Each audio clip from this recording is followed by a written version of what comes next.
ಎಕ್ಸ್‌ಪ್ರೆಸ್‌ಗೆ ಸ್ವಾಗತ. ನಾನು ನಿಶಾ. ರಾಜ್ಯದಲ್ಲಿ ಸಂಕಷ್ಟ ತಂದೊಡ್ಡಿದ್ದ ವರುಣಾರ್ಭಟ ಮಳೆ ತಗ್ಗಿದ್ರೂ ಪ್ರವಾಹದ ಹೊಡೆತಕ್ಕೆ ತತ್ತರ. ರಾಜ್ಯದಲ್ಲಿ ಯಾವ್ಯಾವ ಜಿಲ್ಲೆಗಳಲ್ಲಿ ಅವಾಂತರ ಸೃಷ್ಟಿಯಾಗಿದೆ? ರಾಮನಗರ, ಚಾಮರಾಜನಗರ, ಕೋಲಾರ, ಚಿಕ್ಕಬಳ್ಳಾಪುರದಲ್ಲೂ ಪರದಾಟ. ರಾಮನಗರದಲ್ಲಿ ಈಗ ಹೇಗಿದೆ ಗೊತ್ತಾ ಪರಿಸ್ಥಿತಿ? ಚಾಮರಾಜನಗರದಲ್ಲಿ ಇನ್ನೂ ನಿಂತಿಲ್ವ ಮಳೆ ರಗಳೆ. ಹಳ್ಳ ಕೊಳ್ಳಗಳ ಆರ್ಭಟ, ಜಮೀನುಗಳು ಜಲಾವೃತ. ಕೋಲಾರ ಜಿಲ್ಲೆಯ ಜನರಿಗೂ ಸಂಕಷ್ಟ ತಂದಿಟ್ಟ ಮಳೆ. ರಸ್ತೆಗಳು, ಸೇತುವೆಗಳು ಮುಳುಗಡೆ, ಸಂಪರ್ಕ ಕಡಿತ. ನೋಡೋಣ ಪ್ರವಾಹ ತತ್ತರ ನ್ಯೂಸ್ ಎಕ್ಸ್‌ಪ್ರೆಸ್‌ನಲ್ಲಿ.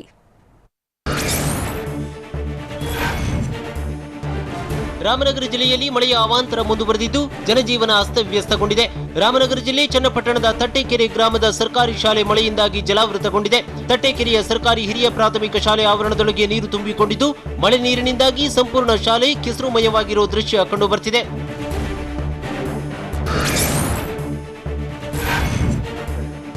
ರಾಮನಗರದಲ್ಲಿ ಧಾರಾಕಾರ ಮಳೆಯಿಂದಾಗಿ ರಸ್ತೆಯೇ ಕೊಚ್ಚಿಕೊಂಡು ಹೋಗಿದೆ. ರಾಮನಗರದ ಜಿಯಾವುಲ್ಲಾ ಬ್ಲಾಕ್ನಲ್ಲಿ ರಸ್ತೆ ಕೊಚ್ಚಿಕೊಂಡು ಹೋಗಿದೆ. ಬಕ್ಷಿಕೆರೆ ಕೋಡಿ ಒಡೆದು ಜಿಯಾವುಲ್ಲಾ ಬ್ಲಾಕ್ಗೆ ನೀರು ನುಗ್ಗಿದೆ. ನೀರಿನ ರಭಸಕ್ಕೆ ಡಾಂಬರು ಹಾಕಲಾಗಿದ್ದ ರಸ್ತೆಗಳು ಕೊಚ್ಚಿ ಹೋಗಿವೆ. ರಸ್ತೆಯಲ್ಲಿ ಮಳೆಯಿಂದಾಗಿ 4 ಅಡಿಯಷ್ಟು ನೀರು ತುಂಬಿದ್ದು ಹಳ್ಳವಾಗಿ ನಿರ್ಮಾಣವಾಗಿದೆ. ಹೀಗಾಗಿ ನಿವಾಸಿಗಳು ಸಂಕಷ್ಟಕ್ಕೆ ಸಿಲುಕುವಂತಾಗಿದೆ.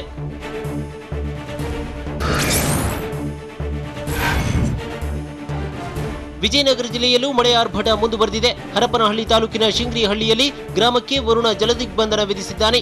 ಇಲ್ಲಿ 100ಕ್ಕೂ ಹೆಚ್ಚು ಮನೆಗಳಿಗೆ ಕೆರೆ ನೀರು ನುಗ್ಗಿದ್ರಿಂದ ಅವಾಂತರ ಸೃಷ್ಟಿಯಾಗಿದೆ. ಶಿಂಗ್ರಿಹಳ್ಳಿಯ ಕೆರೆ ಕೂಡಿ ಒಡೆದ ಪರಿಣಾಮ ಗ್ರಾಮಕ್ಕೆ ಕೆರೆ ನೀರು ನುಗ್ಗಿಬಿಟ್ಟಿದೆ. ನಿರಂತರ ಮಳೆಯಿಂದಾಗಿ ಶಿಂಗ್ರಿಹಳ್ಳಿ ಕೆರೆ ಅಪಾಯದ ಮಟ್ಟ ಮೀರಿ ಹರಿಯುತ್ತಿದೆ. ಹೀಗಾಗಿ ಶಿಂಗ್ರಿಹಳ್ಳಿ ನಿವಾಸಿಗಳು ಅಕ್ಷರಶಃ ಬೆಚ್ಚಿ ಬಿದ್ದಿದ್ದಾರೆ.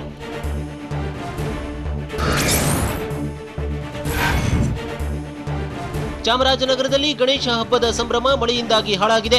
ಸುವರ್ಣಾವತಿ ಹೊಳೆ ಉಕ್ಕಿದ್ದರಿಂದಾಗಿ ಮಾಂಬಳ್ಳಿ ಗ್ರಾಮ ಜಲಾವೃತವಾಗಿತ್ತು.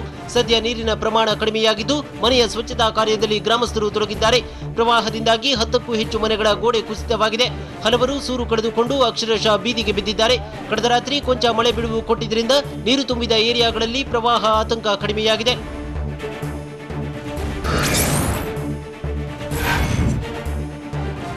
ಚಾಮರಾಜನಗರದಲ್ಲಿ ಕೊಳ್ಳೇಗಾಲ ಕ್ಷೇತ್ರದ ಶಾಸಕ ಎನ್ ಮಹೇಶ್ಗೆ ಗ್ರಾಮಸ್ಥರು ತರಾಟೆಗೆ ತೆಗೆದುಕೊಂಡರು. ಮಳೆಯಿಂದ ಪ್ರವಾಹ ಬಂದು ಗ್ರಾಮದ ಮನೆಗಳು ಮುಳುಗಡೆಯಾಗಿವೆ. ಜಮೀನಿಗೆ ನೀರು ನುಗ್ಗಿ ಬೆಳೆಗಳು ಹಾಳಾಗಿವೆ. ಗೆದ್ದ ನಂತರ ಮೊದಲ ಬಾರಿಗೆ ಗ್ರಾಮಕ್ಕೆ ಬರ್ತಿದ್ದೀರಾ ಅಂತ ಆಕ್ರೋಶ ಹೊರಹಾಕಿದ್ರು. ಯಾವುದೇ ಅಭಿವೃದ್ಧಿ ಕೆಲಸ ಮಾಡಿಲ್ಲ, ಇದಕ್ಕೇನ ನಾವು ಮತ ಹಾಕಿ ನಿಮ್ಮನ್ನ ಗೆಲ್ಲಿಸಿದ್ದು ಅಂತ ಗರಂ ಆದ್ರು.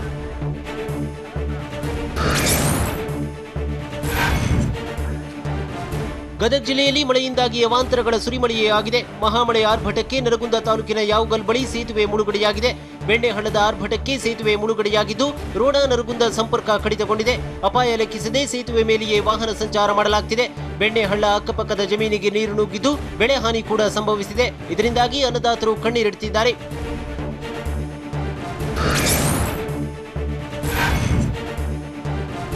ವಿಜಯನಗರ ಜಿಲ್ಲೆಯ ಹರಪನಹಳ್ಳಿ ತಾಲೂಕಿನ ಶಿಂಗ್ರಿಹಳ್ಳಿ ಗ್ರಾಮಕ್ಕೆ ಜಲದಿಗ್ಬಂಧನ ವಿಧಿಸಲಾಗಿದೆ. 200ಕ್ಕೂ ಹೆಚ್ಚು ಮನೆಗಳಿಗೆ ನೀರು ನುಗ್ಗಿದ್ದು ಇಡೀ ಗ್ರಾಮವೇ ತತ್ತರಿಸಿದೆ. ನಿನ್ನೆಯೂ ಗ್ರಾಮದ ಕೆರೆಗೆ ಕೋಡಿ ಬಿದ್ದು ಇಡೀ ಗ್ರಾಮಕ್ಕೆ ನೀರು ನುಗ್ಗಿತ್ತು. ಮತ್ತೆ ಮಳೆ ಸುರಿದ ಹಿನ್ನೆಲೆಯಲ್ಲಿ ಎಲ್ಲಿ ನೋಡಿದ್ರೂ ನೀರೇ ಕಾಣಸಿಗ್ತಿದೆ. ಗ್ರಾಮಕ್ಕೆ ಹರಪನಹಳ್ಳಿ ಉಪವಿಭಾಗಾಧಿಕಾರಿ ಪ್ರಕಾಶ್ ಸೇರಿದಂತೆ ಕಂದಾಯ ಇಲಾಖೆ ಅಧಿಕಾರಿಗಳು ಭೇಟಿ ನೀಡಿ ಪರಿಶೀಲನೆ ನಡೆಸಿದರು.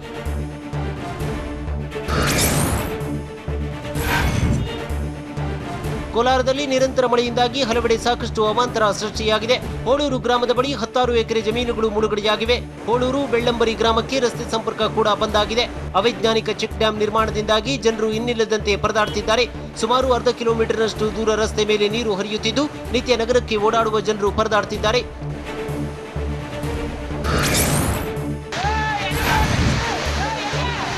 ಚಾಮರಾಜನಗರ ಜಿಲ್ಲೆಯ ಹನೂರು ತಾಲೂಕಿನಲ್ಲಿ ನಿರಂತರ ಮಳೆಯಿಂದಾಗಿ ಗುಂಡಾಲ್ ಜಲಾಶಯ ಭರ್ತಿಯಾಗಿದೆ. ತುಂಬಿ ಹರಿಯುತ್ತಿರೋ ಡ್ಯಾಂನಲ್ಲಿ ಯುವಕರು ಹುಚ್ಚಾಟ ನಡೆಸಿದ್ದಾರೆ. ಕೊಂಚ ಎಚ್ಚರ ತಪ್ಪಿದ್ರೂ ಜೀವಕ್ಕೆ ಸಂಚಕಾರ ಬರುವುದು ಗ್ಯಾರಂಟಿ. ಹೀಗಾಗಿ ಸಾರ್ವಜನಿಕರು ಪೊಲೀಸ್ ಬಿಗಿ ಭದ್ರತೆಯನ್ನ ಒದಗಿಸಬೇಕು ಅಂತ ಆಗ್ರಹಿಸುತ್ತಿದ್ದಾರೆ.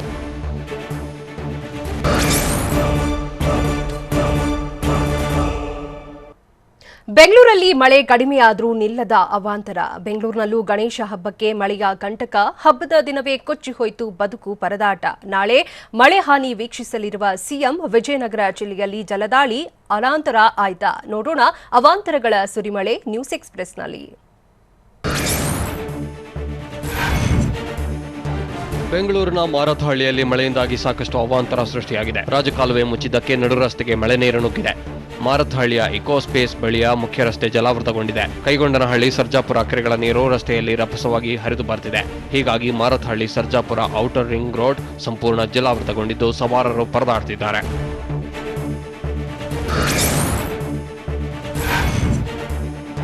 ಬೆಂಗಳೂರಿನಲ್ಲಿರೋ ಅನುಗ್ರಹ ಲೇಔಟ್ನಲ್ಲಿ ಮಳೆ ನೀರಿನ ಪ್ರಮಾಣ ಕಡಿಮೆಯಾಗಿದೆ. ಮತ್ತೆ ಯಥಾಸ್ಥಿತಿಗೆ ಮರಳಿದ್ದು ಜನರು ಕೊಂಚ ನಿಟ್ಟುಸಿರು ಬಿಟ್ಟಿದ್ದಾರೆ.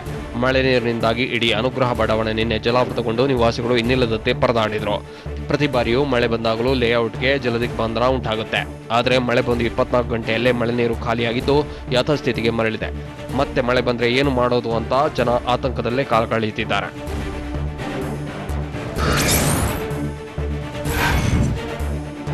ಬೆಂಗಳೂರಿನಲ್ಲಿ ಮಳೆಯಿಂದ ಪದೇ ಪದೇ ಅವಾಂತರ ಹಿನ್ನೆಲೆಯಲ್ಲಿ ರಾಜಕಾಲುವೆ ಒತ್ತುವರಿ ತೆರವಿಗೆ ಬಿಬಿಎಂಪಿ ಮುಂದಾಗಿದೆ. 590ಕ್ಕೂ ಹೆಚ್ಚು ಅಕ್ರಮ ಕಟ್ಟಡಗಳ ತೆರವಿಗೆ ತೀರ್ಮಾನ ಕೈಗೊಳ್ಳಲಾಗಿದೆ ಎನ್ನಲಾಗ್ತಿದೆ. ಮಳೆ ನಿಂತ ಬಳಿಕ ರಾಜಕಾಲುವೆ ಒತ್ತುವರಿ ಮಾಡಿ ನಿರ್ಮಿಸಲಾಗಿರುವ ಕಟ್ಟಡಗಳನ್ನು ತೆರವುಗೊಳಿಸಲಾಗುತ್ತೆ. ಪ್ರವಾಹ ತಡೆಗಟ್ಟಲು ಒತ್ತುವರಿ ತೆರವು ಅನಿವಾರ್ಯವಾಗಿದ್ದು ಹೀಗಾಗಿ ಶೀಘ್ರದಲ್ಲೇ ಕಾರ್ಯಾಚರಣೆ ಆರಂಭವಾಗುವ ಸಾಧ್ಯತೆ ಇದೆ.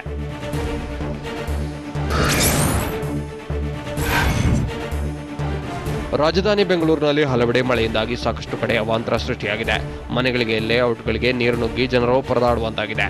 ಹೀಗಾಗಿ ನಾಳೆ ಬೆಂಗಳೂರಿನಲ್ಲಿ ಸಿಎಂ ಮಳೆ ಹಾನಿ ಪ್ರದೇಶಗಳಿಗೆ ಭೇಟಿ ಕೊಡಲಿದ್ದಾರೆ. ನಾಳೆ ಮಧ್ಯಾಹ್ನದ ಬಳಿಕ ಬೆಂಗಳೂರಿನಲ್ಲಿ ಹಾನಿ ಬಗ್ಗೆ ಪರಿಶೀಲನೆ ನಡೆಸುವುದಾಗಿ ಸಿಎಂ ಬೊಮ್ಮಾಯಿ ಹೇಳಿದ್ದಾರೆ. ನಮ್ಮ ಮೊದಲ ಆದ್ಯತೆ ರಕ್ಷಣೆ, ಈ ಬಗ್ಗೆ ಅಧಿಕಾರಿಗಳಿಗೆ ಸೂಚನೆ ಕೊಟ್ಟಿದ್ದೇನೆ ಅಂತ ಬೆಂಗಳೂರಿನಲ್ಲಿ ಸಿಎಂ ಬೊಮ್ಮಾಯಿ ಹೇಳಿದರು.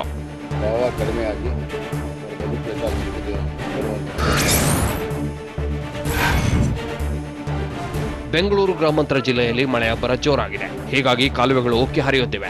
ಹೊಸಕೋಟೆ ತಾಲೂಕಿನ ಸೂಲಿಬೆಲೆ ತಿಮ್ಮಸಂದ್ರ ಬಳಿ ದಕ್ಷಿಣ ಪಿನಾಕಿನಿ ನದಿ ಕಾಲುವೆಯಿಂದಾಗಿ ತೋಟಗಳಿಗೆ ನೀರು ನುಗ್ಗಿದೆ. ಕಾಲುವೆಗೆ ಅಪಾರ ಪ್ರಮಾಣದ ನೀರು ಬಂದ ಹಿನ್ನೆಲೆಯಲ್ಲಿ ತೋಟಗಳಿಗೆ ನೀರು ನುಗ್ಗಿ ಬೆಳೆಗಳು ಮುಳುಗಡೆಯಾಗಿವೆ. ಸಚಿವ ಎಂಟಿಬಿ ನಾಗರಾಜ್ ಭೇಟಿ ನೀಡಿ ಪರಿಶೀಲನೆ ನಡೆಸಿ ರಾಜಕಾಲುವೆ ಒತ್ತುವರಿ ಗುರುತಿಸಿ ತೆರವುಗೊಳಿಸುವಂತೆ ತಹಶೀಲ್ದಾರ್ ಹಾಗೂ ಅಧಿಕಾರಿಗಳಿಗೆ ಸೂಚಿಸಿದರು.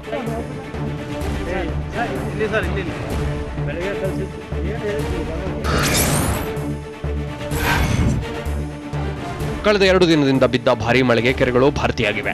ದೇವನಹಳ್ಳಿ ತಾಲೂಕಿನ ದಂಡಿಗಾನಹಳ್ಳಿ ಕೆರೆ ತುಂಬಿ ಜಮೀನುಗಳಿಗೆ ನೀರು ನುಗ್ಗಿವೆ. ಅಪಾರ ಪ್ರಮಾಣದ ಬೆಳೆ ಹಾನಿಯಾಗಿರುವ ದೃಶ್ಯ ಡ್ರೋನ್ನಲ್ಲಿ ಸೆರೆಯಾಗಿದೆ.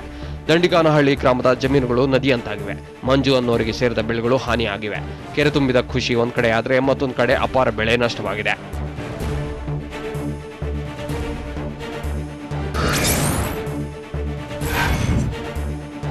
ದೇವನಹಳ್ಳಿ ತಾಲೂಕಿನಲ್ಲಿ ಧಾರಾಕಾರ ಮಳೆಯಿಂದಾಗಿ ಅವಾಂತರ ಹೆಚ್ಚಾಗಿದೆ. ಬೆಂಗಳೂರು ಗ್ರಾಮಾಂತರ ಜಿಲ್ಲೆಯ ದೇವನಹಳ್ಳಿ ತಾಲೂಕಿನಲ್ಲಿ ಕೆರೆ ತುಂಬಿ ಹರಿಯುತ್ತಿದೆ.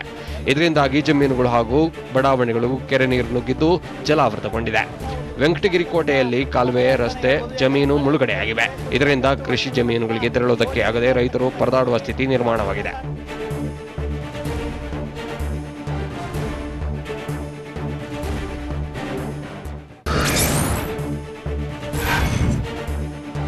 ವಿಜಯನಗರ ಜಿಲ್ಲೆಗೆ ಹರಪನಹಳ್ಳಿ ತಾಲೂಕಿನ ಶಿಂಗ್ರಿಹಳ್ಳಿ ಗ್ರಾಮಕ್ಕೆ ಜಲದಿಗ್ಬಂಧನ ವಿಧಿಸಲಾಗಿದೆ. 200ಕ್ಕೂ ಹೆಚ್ಚು ಮನೆಗಳಿಗೆ ನೀರು ನುಗ್ಗಿದ್ದು ಇಡೀ ಗ್ರಾಮವೇ ತತ್ತರಿಸಿದೆ. ನಿನ್ನೆಯೂ ಗ್ರಾಮದ ಕೆರೆ ಕೋಡಿ ಬಿದ್ದು ಇಡೀ ಗ್ರಾಮಕ್ಕೆ ನೀರು ನುಗ್ಗಿದ್ದು ಮಳೆ ಸುರಿದ ಹಿನ್ನೆಲೆಯಲ್ಲಿ ಎಲ್ಲಿ ನೋಡಿದ್ರೂ ನೀರೇ ಕಾಣಿಸುತ್ತಿವೆ. ಗ್ರಾಮಕ್ಕೆ ಹರಪನಹಳ್ಳಿ ಉಪವಿಭಾಗಾಧಿಕಾರಿ ಪ್ರಕಾಶ ಸೇರಿದಂತೆ ಕಂದಾಯ ಇಲಾಖೆ ಅಧಿಕಾರಿಗಳು ಭೇಟಿ ನೀಡಿ ಪರಿಶೀಲನೆ ನಡೆಸಿದರು.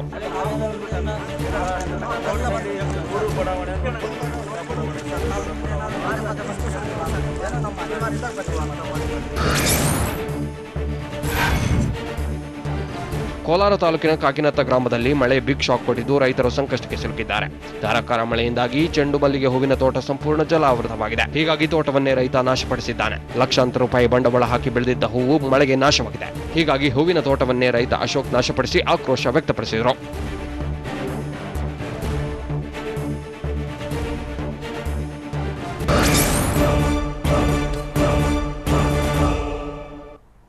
ಮೊದಲ ಬಾರಿಗೆ ಹುಬ್ಬಳ್ಳಿ ಈದ್ಗಾ ಮೈದಾನದಲ್ಲಿ ಗಣೇಶೋತ್ಸವ. ಕೋರ್ಟ್ ಗ್ರೀನ್ ಸಿಗ್ನಲ್ ಕೊಟ್ಟಿದ್ದಂತೆ ಮುಗಿಲು ಮುಟ್ಟಿದ ಸಂಭ್ರಮ.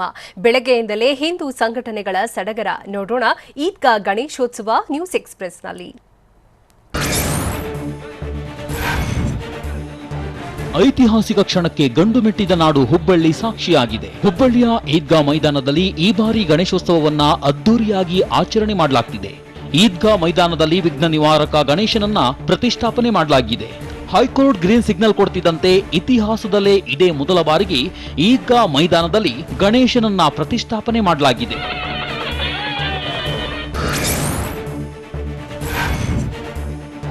ಹುಬ್ಬಳ್ಳಿ ಈದ್ಗಾ ಮೈದಾನದಲ್ಲಿ ಗಣೇಶ ಮೂರ್ತಿ ಪ್ರತಿಷ್ಠಾಪನೆ ಮಾಡಲಾಗಿದೆ. ಮೈದಾನದಲ್ಲಿ ಪೆಂಡಾಲ್ ಹಾಕಿ ಬೆಳಗ್ಗೆ 7:30ಕ್ಕೆ ಹುಬ್ಬಳ್ಳಿಯ ಈದ್ಗಾ ಮೈದಾನದಲ್ಲಿ ಗಣಪತಿ ಮೂರ್ತಿ ಪ್ರತಿಷ್ಠಾಪನೆ ಮಾಡಿ ವಿಶೇಷ ಪೂಜೆ ನೆರವೇರಿಸಲಾಯಿತು. ಹಿಂದೂ ಸಂಘಟನಾ ಕಾರ್ಯಕರ್ತರೆಲ್ಲ ಸೇರಿ ಭಜನೆ ಮಾಡಿ ಸಂಭ್ರಮಿಸಿದ್ರು. ಅಷ್ಟೇ ಅಲ್ಲ, ಹಿಂದೂ ಪರ ಸಂಘಟನೆಗಳು ಪಟಾಕಿ ಸಿಡಿಸಿ ಖುಷಿ ವ್ಯಕ್ತಪಡಿಸಿದ್ರು.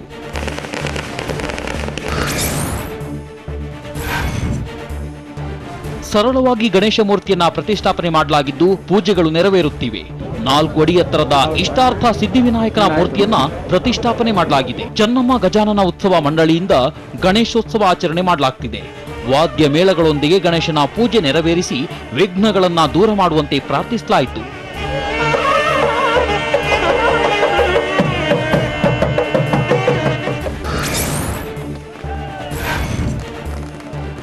ಹುಬ್ಬಳ್ಳಿಯ ಈದ್ಗಾ ಮೈದಾನದಲ್ಲಿ ಗಣೇಶೋತ್ಸವ ಆಚರಣೆಗೆ ಹೈಕೋರ್ಟ್ ಅನುಮತಿ ನೀಡುತ್ತಿದ್ದಂತೆ ಅಂಜುಮನ್ ಇಸ್ಲಾಂ ಸುಪ್ರೀಂ ಕೋರ್ಟ್ ಮೊರೆ ಹೋಗಿದೆ. ಇದರ ಬೆನ್ನಲ್ಲೇ ಹುಬ್ಬಳ್ಳಿಯಲ್ಲಿ ಪ್ಲಾನ್ ಚೇಂಜ್ ಆಯಿತು. ಮಧ್ಯಾಹ್ನ 1 ಗಂಟೆಗೆ ಮೂರ್ತಿ ಪ್ರತಿಷ್ಠಾಪನೆ ಬದಲಿಗೆ ಬೆಳಗ್ಗೆ ಗಣೇಶನನ್ನ ಪ್ರತಿಷ್ಠಾಪನೆ ಮಾಡಲಾಯಿತು. ಮೆರವಣಿಗೆ ಕೈಬಿಟ್ಟು ಸರಳವಾಗಿ ಮೂರ್ತಿ ಪ್ರತಿಷ್ಠಾಪನೆ ಮಾಡಿ ಚೆನ್ನಮ್ಮ ಗಜಾನನ ಉತ್ಸವ ಮಂಡಳಿ ಚಿಕ್ಕ ಗಣಪತಿಯನ್ನ ಕೂರಿಸಿ ಮೊದಲ ಪೂಜೆಯನ್ನೇ ನೆರವೇರಿಸಿತು.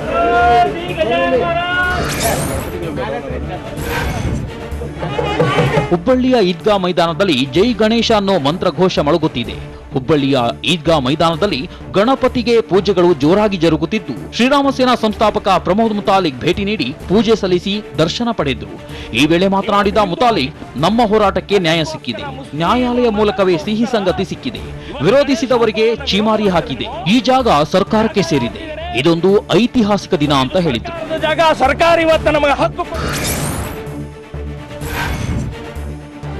ಹುಬ್ಬಳ್ಳಿಯ ಈದ್ಗಾ ಮೈದಾನಕ್ಕೆ ಭೇಟಿ ನೀಡಿ ಗಣೇಶ ಮೂರ್ತಿಗೆ ಕೇಂದ್ರ ಸಚಿವ ಪ್ರಹ್ಲಾದ್ ಜೋಶಿ ಪೂಜೆ ಸಲ್ಲಿಸಿದ್ರು. ಈ ವೇಳೆ ಮಾತನಾಡಿದ ಅವರು, 30 ವರ್ಷದ ಬಳಿಕ ಗಣೇಶ ಪ್ರತಿಷ್ಠಾಪನೆ ಮಾಡುತ್ತಿದ್ದೇವೆ. ಇದೇ ಮೈದಾನದಲ್ಲಿ ಧ್ವಜ ಹಾರಿಸೋಕೆ ವಿರೋಧ ಆಗಿತ್ತು. ಪ್ರತಿಭಟನೆ ವೇಳೆ ನನಗೂ ಲಾಠಿ ಏಟು ಬಿದ್ದಿತ್ತು. ಇದೊಂದು ಐತಿಹಾಸಿಕ ದಿನ. ಎಲ್ಲರೂ ಸೌಹಾರ್ದತೆಯಿಂದ ಹಬ್ಬವನ್ನ ಆಚರಿಸುವಂತೆ ಮನವಿ ಮಾಡಿದ್ರು. ಅಂಜುಮಾನ್ ಮತ್ತು ಕೆಲವರು ಸುಪ್ರೀಂ ಕೋರ್ಟ್ ಮೊರೆ ಹೋಗಿದ್ದಾರೆ. ಇದರ ಹಿಂದೆ ರಾಜಕೀಯ ಪಕ್ಷಗಳ ಕುಮ್ಮಕ್ಕಿದೆ ಅಂತ ಕೇಂದ್ರ ಸಚಿವ ಜೋಶಿ ಹೇಳಿದ್ರು.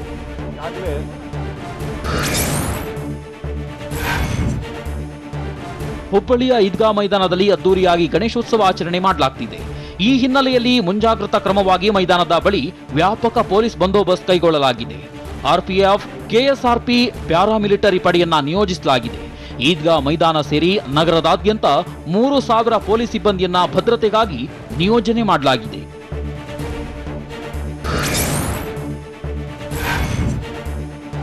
ಹುಬ್ಬಳ್ಳಿಯ ಈದ್ಗಾ ಮೈದಾನದಲ್ಲಿ ಗಣೇಶೋತ್ಸವಕ್ಕೆ ಪರ್ಮಿಷನ್ ಸಿಕ್ಕಿದೆ. ಆದರೆ ಬೆಂಗಳೂರಿನ ಚಾಮರಾಜಪೇಟೆ ಮೈದಾನದಲ್ಲಿ ಅನುಮತಿ ಸಿಕ್ಕಿಲ್ಲ. ಇದರಿಂದ ಗಣೇಶೋತ್ಸವ ಆಚರಿಸಬೇಕು ಅಂದ್ಕೊಂಡಿದ್ದವರಿಗೆ ನಿರಾಸೆಯಾಗಿದೆ. ಹೈಕೋರ್ಟ್ ಅನುಮತಿ ನೀಡಿತ್ತು. ಇದನ್ನ ಪ್ರಶ್ನಿಸಿ ಸುಪ್ರೀಂ ಕೋರ್ಟ್ಗೆ ಅಂಜುಮನ್ ಇಸ್ಲಾಂ ಸಂಸ್ಥೆ ಮೇಲ್ಮನವಿ ಸಲ್ಲಿಸಿತ್ತು. ವಿಚಾರಣೆ ನಡೆಸಿದ ಕೋರ್ಟ್ ಯಥಾಸ್ಥಿತಿ ಕಾಪಾಡಿಕೊಳ್ಳುವಂತೆ ಸೂಚನೆ ನೀಡಿ ಆದೇಶ ಹೊರಡಿಸಿತ್ತು. ಹೀಗಾಗಿ ಚಾಮರಾಜಪೇಟೆ ಈದ್ಗಾ ಮೈದಾನದಲ್ಲಿ ಪೊಲೀಸ್ ಬಂದೋಬಸ್ತ್ ಕೈಗೊಳ್ಳಲಾಗಿದೆ.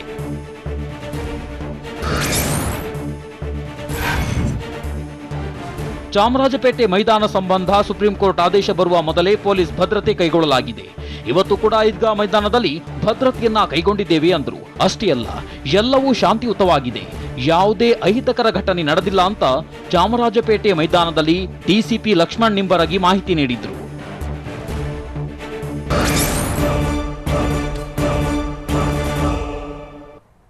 ನಾಡಿನೆಲ್ಲೆಡೆ ಹೇಗಿತ್ತು ಗೊತ್ತಾ ಗಣೇಶ ಹಬ್ಬದ ಸಂಭ್ರಮ. ಅಪ್ಪು ಜೊತೆ ಗಣಪನ ಕೂರಿಸಿ ಸೆಲೆಬ್ರೇಷನ್. ಮೈಸೂರಿನಲ್ಲಿ ವಿಶಿಷ್ಟ ಗಣಪತಿ ಮೂರ್ತಿಗಳ ತಯಾರಿ. ಬಾಗಲಕೋಟೆಯಲ್ಲಿ ಭಾವೈಕ್ಯತೆಯ ಗಣೇಶೋತ್ಸವ. ನೋಡೋಣ ಜೈ ಗಣೇಶ ನ್ಯೂಸ್ ಎಕ್ಸ್‌ಪ್ರೆಸ್‌ನಲ್ಲಿ.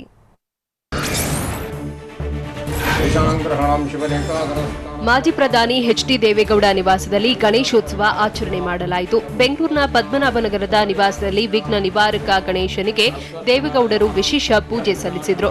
ಅತ್ತ ಮಾಜಿ ಸಿಎಂ ಕುಮಾರಸ್ವಾಮಿ ಕೂಡ ಗಣೇಶ ಮೂರ್ತಿಯನ್ನ ಪ್ರತಿಷ್ಠಾಪನೆ ಮಾಡಿದ್ದಾರೆ. ರಾಮನಗರ ತಾಲೂಕಿನ ಕೇತಗಾನಹಳ್ಳಿ ಬಳಿ ಇರೋ ತೋಟದ ಮನೆಯಲ್ಲಿ ಗಣೇಶ ಮೂರ್ತಿಯನ್ನ ಕೂರಿಸಿ ಎಚ್ಡಿ ಕುಮಾರಸ್ವಾಮಿ ಪೂಜೆ ಸಲ್ಲಿಸಿದರು. ನಿಖಿಲ್ ಹಾಗೂ ಮೊಮ್ಮಗನ ಜೊತೆ ಗಣೇಶ ಹಬ್ಬ ಆಚರಿಸಿದರು.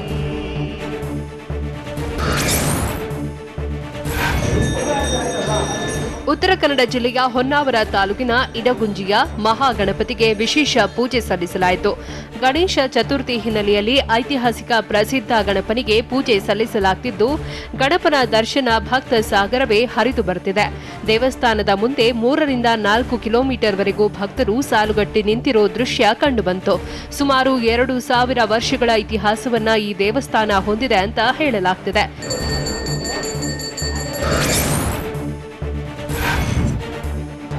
ಗದಗ ಜಿಲ್ಲೆಯಲ್ಲೂ ಗಣೇಶೋತ್ಸವ ಸಂಭ್ರಮ ಮನೆ ಮಾಡಿದೆ. ಶ್ರೀರಾಮ ಸೇನೆ ನೇತೃತ್ವದಲ್ಲಿ ಅವಳಿ ನಗರದ ಗಲ್ಲಿಗಳಲ್ಲೂ ಗಣೇಶ ಪ್ರತಿಷ್ಠಾಪನೆಗೆ ಸಿದ್ಧತೆ ಮಾಡಿಕೊಳ್ಳಲಾಗಿದೆ. ಗಣೇಶ ಮೂರ್ತಿ ಖರೀದಿಗಾಗಿ ಜನರು ಮುಗಿಬೀಳುತ್ತಿದ್ದಾರೆ. ಗದಗ ಎಪಿಎಂಸಿ ಆವರಣದಲ್ಲಿ ಗಣೇಶೋತ್ಸವ ಸಂಭ್ರಮ ಮುಗಿಲು ಮುಟ್ಟಿದ್ದು, ಪೂಜೆ ಮಾಡಿ ವಿಘ್ನೇಶ್ವರನನ್ನ ಮನೆಗೆ ಬರಮಾಡಿಕೊಳ್ಳಲಾಗುತ್ತಿದೆ.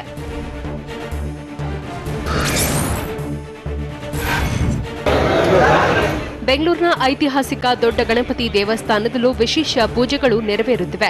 ಗೌರಿ ಗಣೇಶ ಹಬ್ಬದ ಹಿನ್ನೆಲೆಯಲ್ಲಿ ದೊಡ್ಡ ಗಣಪತಿಗೆ ವಿಶೇಷ ಅರ್ಚನೆ ಪೂಜೆ ಮಾಡಲಾಗುತ್ತಿದೆ. ಹೀಗಾಗಿ ಬೆಳಗ್ಗೆಯಿಂದಲೇ ದೇವಸ್ಥಾನಕ್ಕೆ ಬಂದು ಗಣಪನ ದರ್ಶನವನ್ನ ಪಡೆಯಲಾಗುತ್ತಿದೆ. ಗಣಪನಿಗೆ ಬೆಳ್ಳಿಯ ಆಭರಣಗಳನ್ನು ಹಾಕಿ ವಿಶೇಷವಾಗಿ ಅಲಂಕಾರ ಮಾಡಲಾಗಿದ್ದು, ಬೆಳಗ್ಗೆಯಿಂದ ಪೂಜೆ ಪುನಸ್ಕಾರಗಳು ನೆರವೇರುತ್ತಿವೆ.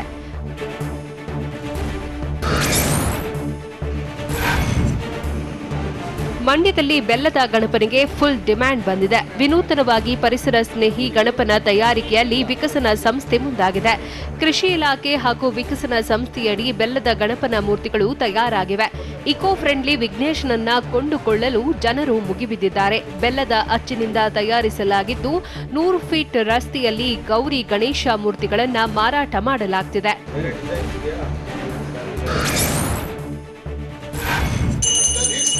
ನಟ ಉಪೇಂದ್ರ ನಿವಾಸದಲ್ಲೂ ಗೌರಿ ಗಣೇಶ ಹಬ್ಬ ಆಚರಣೆ ಮಾಡಲಾಯಿತು. ಹೋಮ ಹವನಗಳನ್ನು ಮಾಡಿಸಿ ಭಕ್ತಿಯಿಂದ ಹಬ್ಬವನ್ನ ಆಚರಿಸಲಾಗುತ್ತಿದೆ. ಇಡೀ ಕುಟುಂಬ ಸೇರಿ ಅದ್ದೂರಿಯಾಗಿ ಗಣೇಶ ಹಬ್ಬ ಆಚರಣೆ ಮಾಡಲಾಗುತ್ತಿದೆ. ಉಪೇಂದ್ರ ಹಾಗೂ ಪ್ರಿಯಾಂಕಾ ಪೂಜೆಯಲ್ಲಿ ಭಾಗಿಯಾಗಿದ್ರು. ಪ್ರತಿ ವರ್ಷವೂ ಉಪ್ಪಿ ಮನೆಯಲ್ಲಿ ಗೌರಿ ಗಣೇಶ ಹಬ್ಬದ ಆಚರಣೆ ಜೋರಾಗಿರುತ್ತೆ. ಈ ಬಾರಿಯೂ ಅದ್ದೂರಿಯಾಗಿ ಆಚರಣೆ ಮಾಡಲಾಗುತ್ತಿದೆ.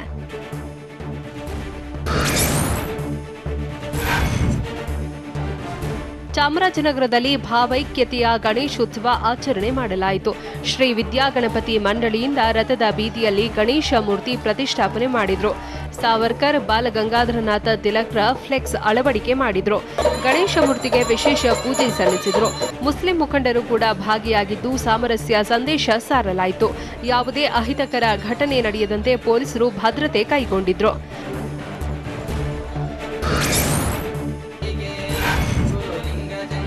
ಬೆಣ್ಣೆನಗರಿ ದಾವಣಗೆರೆಯಲ್ಲಿ ಪುನೀತ್ ರಾಜ್ಕುಮಾರ್ ಮೇಲಿನ ಅಭಿಮಾನ ಕಡಿಮೆಯಾಗ್ತಿಲ್ಲ. ಮನೆಗಳಲ್ಲೂ ವಿಶೇಷವಾದ ಗಣಪತಿ ಪ್ರತಿಷ್ಠಾಪನೆ ಮಾಡಲಾಗಿದೆ. ದಾವಣಗೆರೆಯಲ್ಲಿ ಪುನೀತ್ ರಾಜ್ಕುಮಾರ್ಗೆ ಆಶೀರ್ವಾದ ಮಾಡುತ್ತಿರುವ ಗಣೇಶ ಮೂರ್ತಿಯನ್ನ ಪ್ರತಿಷ್ಠಾಪನೆ ಮಾಡಿದ್ರು. ಆರ್ಟಿಒ ಕಚೇರಿ ಬಳಿಯ ಸಿದ್ದಗಂಗಾ ಸರ್ಕಲ್ ಬಳಿ ವಿಶಿಷ್ಟ ಗಣೇಶ ಮೂರ್ತಿ ಕೂರಿಸಿ ಆಚರಣೆ ಮಾಡಲಾಯಿತು.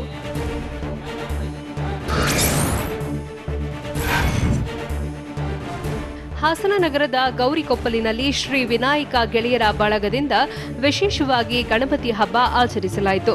ರಸ್ತೆ ತುಂಬೆಲ್ಲ ಪುನೀತ್ ರಾಜ್ಕುಮಾರ್ ಅಭಿನಯದ ಎಲ್ಲಾ ಚಿತ್ರಗಳ ಕಟೌಟ್ ಹಾಕಲಾಗಿತ್ತು.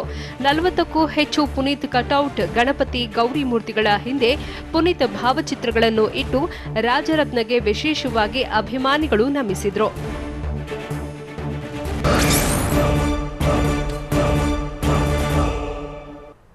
ಸಚಿವ ಆನಂದ್ ಸಿಂಗ್ ವಿರುದ್ಧ ದೂರು ಪ್ರಕರಣದ ಬಗ್ಗೆ ಸಚಿವರು ಹೇಳಿದ್ದೇನು ಗೊತ್ತಾ? ಮಾನವೀಯತೆ ಮೆರೆದ ಮಾಜಿ ಸಚಿವ ಡಿವಿಎಸ್ ಗಾಂಜಾ ಸಾಗಿಸುತ್ತಿದ್ದ ಆರೋಪಿ ಲಾಕ್ ಆಗಿದ್ದೇಗೆ? ನೋಡೋಣ ಸಮಗ್ರ ನ್ಯೂಸ್ ಎಕ್ಸ್‌ಪ್ರೆಸ್‌ನಲ್ಲಿ. ನಾನು ಯಾವುದೇ ಜಾತಿನಿಂದನೇ ಜೀವ ಬೆದರಿಕೆ ಹಾಕಿಲ್ಲ ಅಂತ ಹೊಸಪೇಟೆಯಲ್ಲಿ ಸಚಿವ ಆನಂದ್ ಸಿಂಗ್ ಹೇಳಿದ್ದಾರೆ. ಮಡಿವಾಳ ಸಮಾಜದ ಎಲ್ಲಾ ಹಿರಿಯರು ಭೇಟಿಯಾಗಿದ್ರು. ಜಾಗದ ಸಂಬಂಧ ಮಡಿವಾಳ ಸಮಾಜ ಮತ್ತು ಪೋಲಪ್ಪ ಕುಟುಂಬದ ಮಧ್ಯೆ ವಿವಾದ ನಡೆಯುತ್ತಿದೆ. ಜಾಗ ನಮ್ಮದು ಅಂತ ಪೋಲಪ್ಪ ಕುಟುಂಬ ಹೇಳ್ತಿದೆ. 4 ತಿಂಗಳ ಹಿಂದೆ ನಾನೇ ಕರೆದು ಸಂಧಾನ ಮಾಡಿದ್ದೆ. ನಿನ್ನೆ ಸ್ಥಳ ಪರಿಶೀಲನೆಗೆ ಮುನ್ನ ಪೋಲಪ್ಪಗೆ ಫೋನ್ ಮಾಡಿದ್ದೆ. ಸಮಾಜದವರನ್ನ ಕರೆದುಕೊಂಡು ಹೋಗಿ ಸ್ಥಳ ಪರಿಶೀಲಿಸಿದ್ದೆ ಅಂತ ಹೇಳಿದ್ರು. ನಿಂದನೆ ಮಾಡಿಲ್ಲ, ಮಾಡೋದು ಇಲ್ಲ. ಬೆಂಗಳೂರಿನಲ್ಲಿ ಬೈಕ್ ಸ್ಕಿಡ್ ಆಗಿ ಬಿದ್ದು ರಸ್ತೆಯಲ್ಲಿ ನರಳಾಡ್ತಿದ್ದ ಸವಾರನನ್ನ ಆಸ್ಪತ್ರೆಗೆ ದಾಖಲಿಸಿ ಕೇಂದ್ರದ ಮಾಜಿ ಸಚಿವ ಡಿವಿಎಸ್ ಮಾನವೀಯತೆ ಮೆರೆದಿದ್ದಾರೆ. ಜಾಲಹಳ್ಳಿ ಕ್ರಾಸ್ ಸಮೀಪದ ಅಯ್ಯಪ್ಪ ಟೆಂಪಲ್ ಬಳಿ ಅಪಘಾತ ಸಂಭವಿಸಿತ್ತು. ದಾಸರಹಳ್ಳಿ ಕಾರ್ಯಕ್ರಮ ಮುಗಿಸಿ ಅದೇ ಮಾರ್ಗದಲ್ಲಿ ಕಾರಿನಲ್ಲಿ ಮಾಜಿ ಸಚಿವ ಡಿವಿ ಸದಾನಂದಗೌಡ ಆಗಮಿಸುತ್ತಿದ್ದರು. ಈ ವೇಳೆ ನರಳಾಡುತ್ತಿದ್ದ ಗಾಯಾಳು ರವಿಯನ್ನ ಕಿರ್ಲೋಸ್ಕರ್ ಆಸ್ಪತ್ರೆಗೆ ದಾಖಲಿಸಿ ಚಿಕಿತ್ಸೆ ಕೊಡಿಸಿದ್ರು.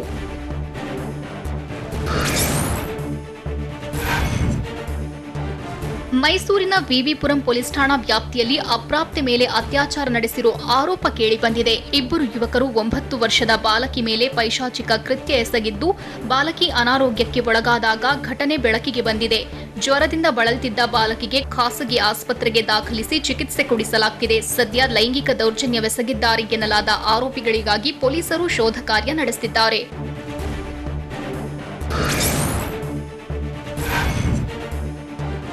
ರೈಲ್ವೆ ಇಲಾಖೆಯ ನೌಕರ ಅಂತ ಹೇಳಿ ಗಾಂಜಾ ಸಾಗಾಟ ಮಾಡುತ್ತಿದ್ದ ಆರೋಪಿಯನ್ನ ಅರೆಸ್ಟ್ ಮಾಡಲಾಗಿದೆ. ಬೆಂಗಳೂರಿನ ಉಪ್ಪಾರಪೇಟೆ ಪೊಲೀಸರು ಆರೋಪಿ ಮೊಹಮ್ಮದ್ ಅಸ್ಮತ್ ಎಂಬಾತನನ್ನ ಬಂಧಿಸಿದ್ದಾರೆ. ಅಸ್ಸಾಂನಲ್ಲಿ ಒಂದು, ಗದಗ್ನಲ್ಲಿ ಒಂದು ಮದುವೆ ಮಾಡಿಕೊಂಡಿದ್ದು, ಅಸ್ಸಾಂನಿಂದ ಬೆಂಗಳೂರಿಗೆ ಗಾಂಜಾ ಸಾಗಾಟ ಮಾಡುತ್ತಿದ್ದ. ಪುಣೆಯಲ್ಲಿ ರೈಲ್ವೆ ಇಲಾಖೆ ನೌಕರ ಎಂದು ಐಡಿ ಕಾರ್ಡ್ ಮಾಡಿಸಿಕೊಂಡು ಎಸಿ ಕೋಚ್ಗಳಲ್ಲಿ ಕೆಲಸ ಮಾಡುತ್ತಿದ್ದೋರನ್ನ ಮಾತಿನಲ್ಲಿ ಒಪ್ಪಿಸಿಕೊಳ್ತಿದ್ದ ಎನ್ನಲಾಗಿದೆ. ಅವರ ಮೂಲಕವೇ ಗಾಂಜಾ ಸಾಗಾಟ ಮಾಡುತ್ತಿದ್ದ ಅನ್ನೋದು ಬಯಲಾಗಿದೆ.